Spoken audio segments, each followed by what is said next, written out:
So చాలామంది క్లయింట్స్కి albums గురించి చాలా డౌట్స్ ఉన్నాయి.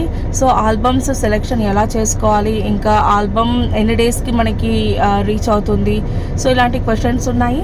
So hi everyone, this is Ramya from little signatures kids studio. Album selection ఎలా చేసుకోవాలి, సో మీకు మేమైతే ఒక ఫోటో లింక్ అయితే ఎడిటెడ్ లింక్ అయితే ఇస్తాము. మీరు ఫోటోషూట్ చేయించుకున్న వితిన్ 1 వీక్ ఆర్ 10 days లోపల ఎడిటెడ్ లింక్ అయితే మీకు వస్తుంది. సో ఆ లింక్లో మీకు ఫొటోస్ అనేది సెలెక్ట్ చేసుకోవాలన్నమాట. సో మీకు ఆ లింక్లో పైన స్మైలీ ఇమోజీ సింబల్ కనిపిస్తుంది. సో అది క్లిక్ చేయగానే మీకైతే ఫోటో సెలెక్షన్ వస్తుంది అనమాట. లైక్ క్లిక్ చేయగానే మీకు రియాక్షన్ సింబల్స్ వస్తాయి. దాంట్లో మీరు ఏదైనా సెలెక్ట్ చేసుకోవచ్చు.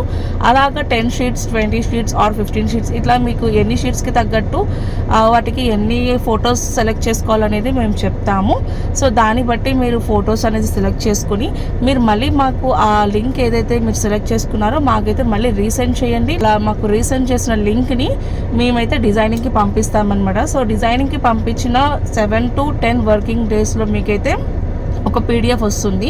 సో ఆ పీడిఎఫ్ మీరు జాగ్రత్తగా చూసుకోండి. లైక్ స్పెల్లింగ్ మిస్టేక్స్, ఎన్ని షీట్స్ వచ్చినాయి, సో ఏమేమి ఫొటోస్ మీరు సెలెక్ట్ చేసుకున్నవి కరెక్ట్గా వచ్చినాయి లేదో మీరు ఎవ్రీథింగ్ దాంట్లో చెక్ చేసుకోండి. ప్రింటింగ్కి ఓకే అనుకుంటే మేము ప్రింటింగ్కి పంపిస్తాం. సో ప్రింటింగ్కి పంపించిన 10 వర్కింగ్ డేస్లో మీకైతే ఆల్బమ్ మీ చేతికి అయితే వచ్చేస్తుంది అనమాట. వితౌట్ ఎనీ చేంజెస్ అయితే 7 to 10 వర్కింగ్ డేస్లో అయితే మేము ఆల్బమ్ ప్రింటింగ్ అనేది మేము ఇచ్చేస్తాము. లేదు మాకు ఏమైనా చేంజెస్ ఉన్నాయి అని అనుకుంటే అది కొంచెం డిలే అయ్యే ఛాన్సెస్ ఉంటుంది. ఆఫ్టర్ ప్రింటింగ్ మీరు ఏమైనా ప్రింటింగ్ అయిపోయిన తర్వాత చేంజెస్ ఉన్నాయి అని చెప్తే మేము ఏం చేయలేము అనమాట. ఎందుకంటే మేము పీడిఎఫ్ పంపిందే మీరు చెక్ చేసుకుని మాకు చేంజెస్ చెప్తారని. సో మేము ఆఫ్టర్ ప్రింటింగ్ వచ్చేసిన తర్వాత మేము ఏం చేయలేము. సో రెస్పాన్సిబిలిటీ అయితే మాది కాదు. సో ఆఫ్టర్ మీకు ఏమైనా చేంజెస్ వచ్చిన తర్వాత ప్రింటింగ్ అయిపోయాక సో వాటికి ఎంత పేమెంట్ ఉంటుందో అది పే చేసుకుని మీరు అయితే చేంజెస్ చేసుకోవచ్చు అనమాట. సో మీకు ఆల్బమ్ గురించి క్లియర్గా అర్థమైందని అనుకుంటున్నాను. That's it. Okay, thank you, bye bye.